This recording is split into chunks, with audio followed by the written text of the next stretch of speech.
So you did get out, now you're doing Blackkklansman. Do you feel like you kind of have a niche for racial movies? I do. We did also the first Purge, which is about the Purge movie, which is about race. We moved from really class warfare to race warfare, and it's very compelling to me right now. I don't know why. Part of it was from the experience of doing Get Out and working with Jordan. I thought Mudbound really affected me very deeply, and that made me interested in making movies about race. As much as anything else, really, that probably did it.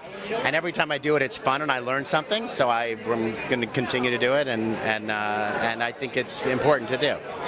Yeah. And what are some of the things that you've learned in the process of doing racial movies?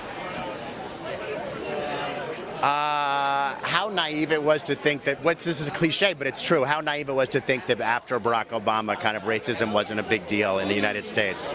And I think a lot of, certainly white people, maybe black people too, I don't know, but certainly white people got caught up in like patting ourselves in the back.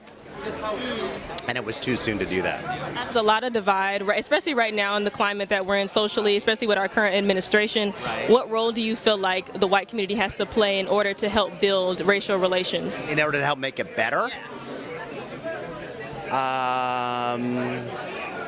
So like for instance, Anne Hathaway, I don't know if you saw her post about the black woman that was slain in Oakland. And she had made an entire post about how the white community needs to speak up a little bit more when those things are happening, because sometimes it's a little kept quiet on the opposite end, especially when things don't relate back to you. And that's just with not just white people, but a lot of people in general. When things aren't like necessarily going against your community, you really don't have much to say. And I feel like that's something that's been a common conversation right now. Yeah. So what do you feel would be the best route for white people to play in rebuilding those racial relations?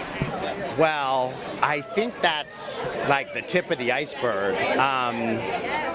I think it really has to start with I can only speak from my personal experience, right? And I kind of grew up in my little white bubble, and I really had conversations with race about Jordan, and I think really trying to get out of your comfort zone, and I think spending time with black people, spending time with white people, white people spending time with black people, and really understanding where both sides are coming from. Not to say that the sides are equal, because they're not. You know, white people have had the advantage in this country forever, and I think talking to each other and feeling how it feels. You know, Jordan, we talked a lot about what it feels like for a black person to be at a party when it's all white people, which is basically a lot of your life, depending on where you live, if you're black.